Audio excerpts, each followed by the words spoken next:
Hi, good afternoon, class. Thank you for welcoming me into your classroom today. I was really excited about being able to come in and talk to you guys and share a little bit about myself and hopefully have you ask me some questions. That's my favorite part. But something came up and I'm not able to be here today, so I thought I'd shoot you a little video. Hopefully this will come out because I've already tried 3 times. um, anyway, my name is Andy with 2 E's, and I am a transgender woman. And so I came here today to tell you a little bit about transgender people, particularly myself. I was wondering if any of you have ever met a transgender person or have any friends who are transgender. And generally, when I ask this to classrooms, maybe like 1 or 2 people will raise their hand. Say, yeah, I have one, and I know one. Oh, a friend of mine knows one.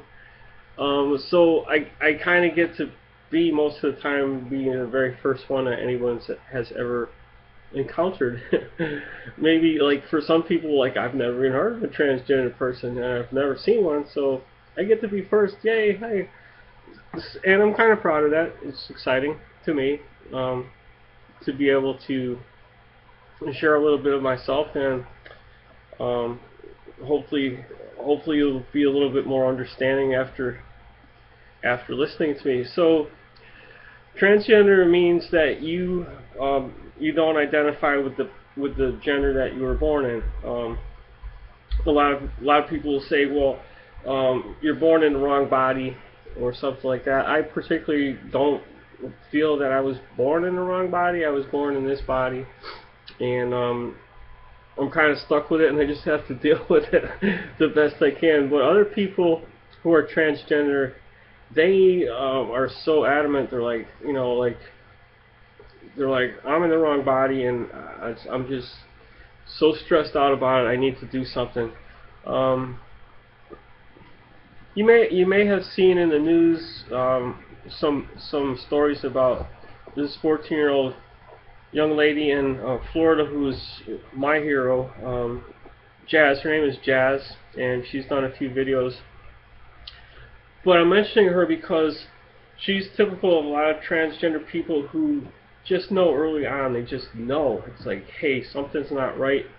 I'm supposed to be a girl, and they do something about it. But for me, it wasn't that I thought I was a girl. It was more like I wanted to be one, and I didn't understand why do I have to be a boy? I don't want to be a boy. I want to be a girl, and how come I can't be one? But I couldn't tell anybody that because I was born in 1957, and we didn't have internet or we didn't have internet, which is a huge thing, and even like information on gender and transgender wasn't even a word back then.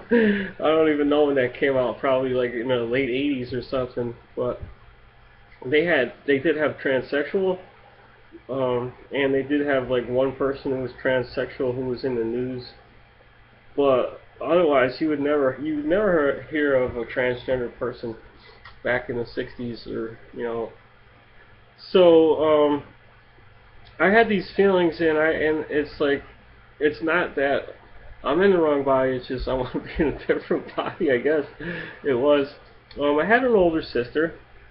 Well, I still do, and she was 2 years older than me, and she got to play with cool stuff. She had dolls, Barbie dolls with little clothes to put on them, and little coloring books and paints and things that I hate to genderize toys, but those were considered things for girls, and I wanted to play with her dolls. And why can't I play with her dolls? It's because you're a boy, you can't. And I didn't understand that. I mean, it's just a toy. So I was given other toys, and I played with them. But basically, for some particular reason, my neighborhood, the children my age that lived closest to my house were all girls. So I hung out with girls. I had an older sister, and I was perfectly happy, doing girl things at the time, playing house, having little tea parties. We would arrange in the fall. We would rake the leaves and arrange it into the floor plan of a house. And this was like the living room here and the bedroom, and you do different things in the various rooms, and it was kind of cool. So I really didn't think about like gender. I mean, who thinks of gender when you're like 4 or 5 and 3, 4, and 5 years old? Well, when I got to be 5 years old and going into kindergarten, we didn't have preschool back then. You started off socializing in kindergarten. That was the first step of being socialized and genderized. And the very first day was kind of traumatic because we were all in the classroom playing together, and then the teacher came in and said, "Okay, all the little girls have to go here, and all the little boys, I don't know, over here." So we were on different sides of the classroom, and they're like, I'm like, "Well, why can't I be with my friends over here?" They're like, "Because you have to be with these other people, the boys, because that's what you are." And it was really upsetting for me, because I wanted to be with my friends. I didn't want to be with the boys. But that's pretty much when they started the process of socialization back then. Um, the gender police, I guess people call them. It's like, you're going to learn little boy things, and these people are going to learn little girl things, and you're going to grow up, and that's what's expected of you, to act in these certain behaviors. So yeah, I got picked on by the boys. They didn't think it was too cool that I wanted to hang out with girls, and the bullying started very early in my life. um, but one of the things that I remember quite vividly was being like 6 years old and sneaking up in my mom's room, because she had this very pretty skirt that I was fascinated with. And I made sure that they were downstairs. I went in there and I took the skirt out of the drawer. It was black, white, and red striped, kind of a satiny fabric. and and I tried it on. I don't know why. To this day, why did I want to try that on? But I tried it on and I felt so happy. I felt so good, and it's like I still don't understand why a piece of clothing would make me feel good. But I guess it was a way for me to attach a feminine side to myself, which I wasn't allowed to express. I had to be a little boy, and we had to do boy things and wear these kind of clothing. And I knew this was associated with being feminine, and which is what I wanted to do. Problem is, my dad didn't think it was too cool, and he beat the crap out of me. Pretty badly. And it was traumatizing, so I knew like right away, that's whatever I'm thinking, you gotta stop thinking this, Andy, because it's not right, and there's something wrong with you. I went through most of my life thinking there's something wrong with me, being ashamed, embarrassed, not able to tell anybody, and having to keep myself hidden from people, like who I really am. Because it's really difficult, especially going through that time. As I say, there is no information to go by. There's no support groups. So if I like as an 8-year-old said to my dad, "Hey Dad, I really think I'm supposed to be a girl," he would have beat the crap out of me and then probably sent me to a mental hospital. And they would have tried to do some kind of conversion therapy on me and make me not want to have these feelings. But I did, and they didn't stop. They didn't stop then. They continued on.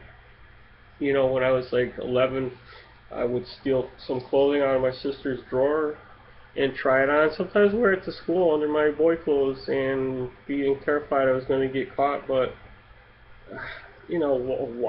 why did I do that? I don't know. It's, nobody told me to do it. It's just something I wanted to do, and it made me feel good. And it's Well, when I was like, I think 16 years old, some friends of mine had this magazine, and it had, like, as a centerfold, a transsexual woman who, she wasn't really transsexual. She was, she was transgender like myself. She hadn't had any surgery, and they passed it around to themselves, saying like, "Oh, this is disgusting. I would kill this person if I ever saw him." What a freak, blah blah blah. And I saw it, and I'm like, hey, like, wow, you could do that. I identified with it. So I kind of digress a little. Well, I am a transgender woman, and my particular situation, because we're all different. We're all on our different journeys and paths through life, going different ways.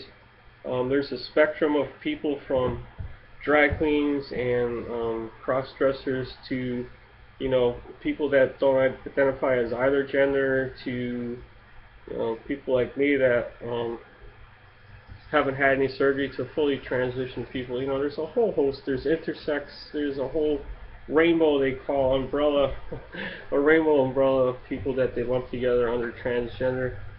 But for me, my reality is, um, when I was born, the doctors looked at my body and they saw this one particular body part and they stamped the letter M on my birth certificate and said, "Yeah, you're a boy." Because they couldn't really ask me like what I felt, because do you really even feel anything when you're just born? Um, they can't ask you, well, which gender do you want to be, or do you feel that you are? So that's very understandable. But I I haven't had any surgery. I'm not like some very wealthy movie star or whatever, access to funds where I have money for facial feminization surgery, breast implants, bottom surgery. you know, I'm kind of stuck this way, which isn't so bad. But if I had money, I would have my trachea shaved down and I would have bottom surgery, because it really bothers me to not have a vagina for my own personal reasons. It's not because society expects me to have one. It's more that I don't feel like a whole person, um, because I don't have one. But I'm probably never going to have one because that costs a lot of money. But anyhow, another thing about myself too, I kind of skipped around as I always do, um, is my sexuality, because gender and sexuality are two separate things. They're like way over here, and people lump them together, but they're not interconnected. Your gender is, your sexuality is what you're attracted to. Your gender is what you feel, who you are. And I was born in a male body. I identify as a female, which makes me transgender. I haven't had any surgery, which makes me like a pre-op transgender person, even though I may never have surgery. And I'm also attracted to women, which puts me in the minority of trans women, and I guess makes me a lesbian. So, little history about transgender people, that you may or may not know is, we make up about 3% of the population. So, me being attracted to my same gender, because you need to really think this through. I'm female and I'm attracted to females. It's the same gender. Okay. I'm in a minority of trans people as well. So out of that 3%, I'm probably 10% of that 3%, which just kind of makes me unique, and I think that's pretty cool. Anyhow, we also have an extremely high suicide rate, and we have a lot of issues that we face that you probably aren't even aware about, like your basic civil rights, human rights, aren't extended to people like me in most of the country. In this state here, they are, but in most of the country, there's probably 18 states where I have protection, and 32 where I don't. So we'll get back to the story of my life. So I'm going through my teen years, and I end up, I did date girls in junior high and high school, but I can never let anybody get close to me, because I had to put this wall in front of myself, because, hey, I knew what I was feeling is wrong, and nobody could know this about me. It's like, because I didn't understand it, and I would never get anyone close enough to like fall in love, or allow myself to, because it was just too embarrassing for me that anybody would find out. I can't even imagine what would have happened to me back then. So I lived with that fear for most of my life. But I was dating this woman and graduated from high school, and I ended up dating her for like 7 years. And my family said, "Well, you're gonna ask her to get married?" And I'm like, okay, well, I figured nobody else would want me, you know. And she was pretty cool at the time, and I know she was pretty fond of me. And for my own selfish reasons, thinking that this is going to be it, no one else is going to come around, I did marry her, and I feel bad about it because I never told her my secret, and basically I was living a lie, and I feel bad about that to this day, even though we're no longer married, that I kept that hidden. And she says I ruined her life, and maybe so, but I'm sorry, but that's what happened. But even though I was married, I still had these feelings that I had to hide. And like what I would do is when she would be late coming home from work, um, I had kept some clothing from before I got married. I think what I started to say was that, like, I borrowed my sister's clothes when I was younger. When I get old enough to have a job, I would start to buy things and put them on at night. I go hang out with my friends, come home and try on like some clothing and take a picture, and it's like, here's me as a woman that nobody else could see but me. So I had something that I took when we got married, and I kept it hidden, and I would try it on, once in a while, a couple pieces of clothing, take some pictures. Never showed it to anybody, but it's like I felt good about it. I don't know why. It's like I don't know why that made me happy, but it did. And she caught me one day, and it was bad. I had to call me all kinds of names, and I had to burn like the clothing that I had in the fireplace, and also this magazine I had of transsexual people, because I had nobody to relate to, and it's like I kind of relate to these people. They're people, and I relate to them, even though I didn't understand them. So that was very traumatic for me, having to do that. But I lied, and I said that those pieces of clothing I actually had purchased for her in the magazine. I had found, and sorry that I found it, but won't do that anymore. I won't do that anymore. But I did. I couldn't stop. I couldn't stop. Years would go by, and it's just built up inside of me, and it's just I had to express myself somehow, and that's the only way I could do it, through clothing, in secret, in hiding. We ended up where I am today. I'm 58 years old, and I just started to transition when I was 50. So I waited a long time. I waited a long time because of this fear that I had, and I've taken a very long time to transition. Some people like do it rather quickly. They're on hormones in 3 or 4 months, and not me. I was too afraid. I was too afraid. It took like 4 years of counseling, maybe 5, before I was on hormone replacement therapy, which I've been on for 3 years now. I'm living full time as a female. All my identification lists me as female. My driver's license, birth certificate, Social Security. Oh, not my birth certificate. My passport and Social Security. I can't change my birth certificate yet in this state, which is a problem. And I work as a woman, and so I am, for all intents and purposes, I'm a woman, and this is how I live. I just have a gender non-conforming body that freaks some people out. And I understand that, I really do. But this is who I am, and I'm happy with who I am.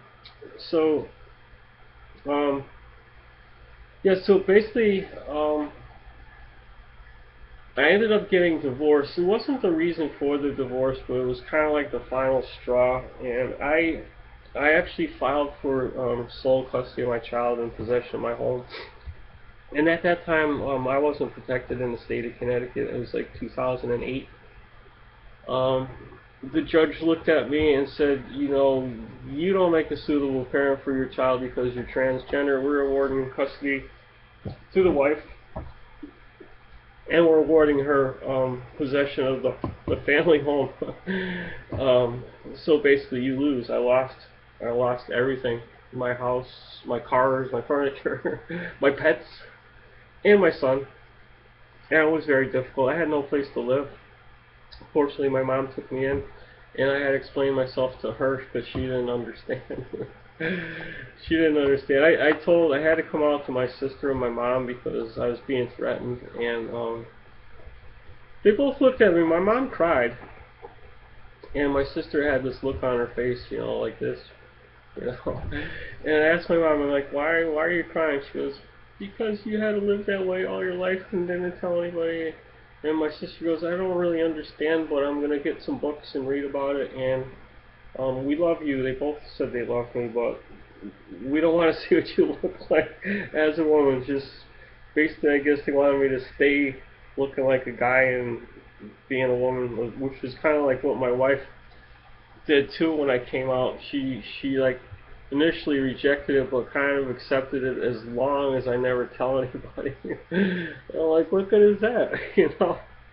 That can't be who I am. So it was tough. I lived with my mom, and I wasn't allowed to tell my son um, about myself. So it was really difficult living as two people. I started to make friends, and I would introduce myself to friends, looking at like a male, identifying, hey, my name is Andee with 2 E's, and I'm a transgender woman. They were like, what? All right, and I would make friends that way. But eventually, I had to start going out, expressing myself as a female, and I would go out. I was living with my mom. She didn't want to see what I looked like.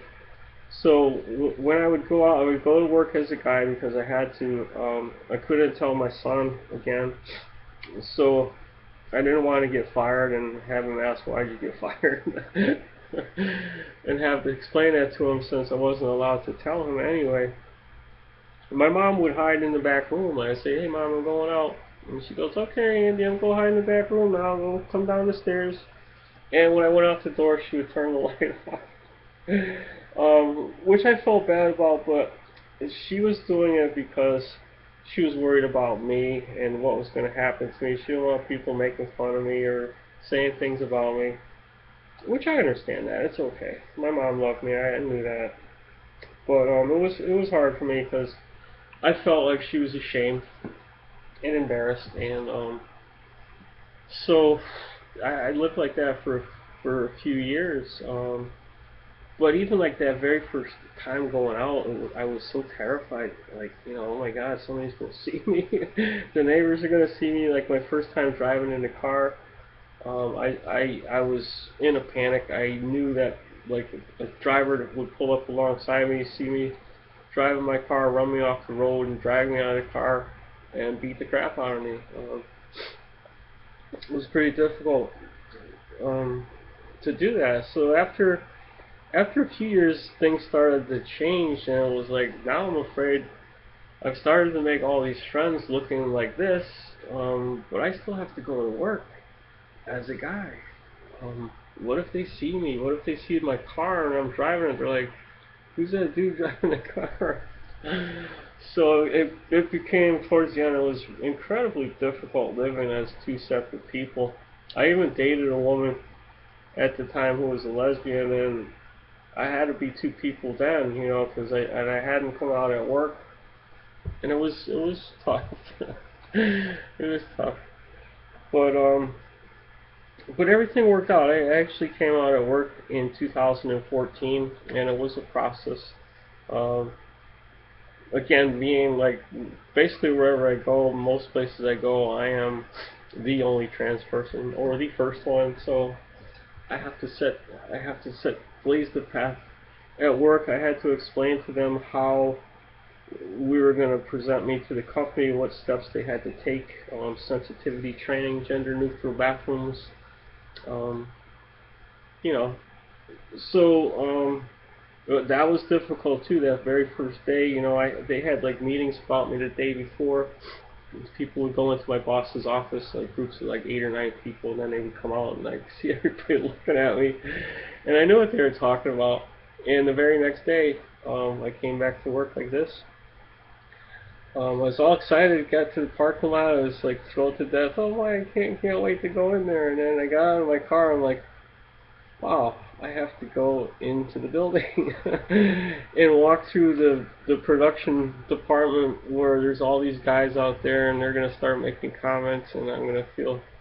So I started to head towards the side door, but as I got to the building, I'm like, I'm not going to change my routine today or any day. I'm going to keep doing what I've always done, and I'm going to walk through that door.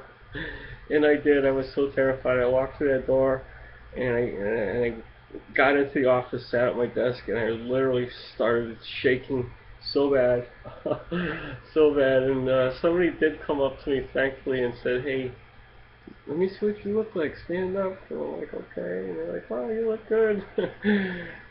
So they were being kind. But anyhow, a little bit about me and a little bit about transgender people. But basically, I live very openly as a trans person. I don't introduce myself to most people as a female. I want them to know I'm transgender, because I want to help other people who are going through transitioning, or not just trans people, any person that feels different about themselves, doesn't feel like they fit in. Try to give you a little hope that, hey, I'm this, to most people I'm this freak, and here I am. I'm living a life. I have a job. I have a place to live. I have friends. My son loves me. My mom loves me. I'm doing pretty well, and it's not always going to be the way it is right now. There's going to be a time in your life where you're going to be accepted for exactly who you are. Especially it's very important when I talk to teenagers that, this isn't your life. It's just a little part of it, and you got this whole open sky ahead of you that you're gonna find people just like I did that are okay with you and let you hang out with them and be your friend. And you just have to be strong and be able to endure. And like I said, it's very difficult. There's a very high suicide rate. So I was doing a transgender suicide hotline for a while this year, a couple of months, two nights a week, 3 hours each night, and my calls would be 2 to 3 hours each, talking to one person. And it got to be very stressful. So I had to stop for a time being. But what I'm also doing is I got into mentoring. I wanted to mentor teenagers to help them out with their lives, and it's very difficult trying to be accepted. So I started out being a group mentor, and now I just found out I finally have my own teenager to individually mentor, and I'm incredibly excited about helping this one. As it turned out, a transgender male teenager. I'm really excited. I can't wait to start working with this individual. So I kind of skipped around, but I tried to pretty much say everything I would have said to class. We're missing the questioning part, which would probably come now. But if you do have any questions, please talk to Ann, and be happy to let her give you my email address, and you can send any comments and questions, and I'll answer them. So that's pretty much it, and again, thank you very much.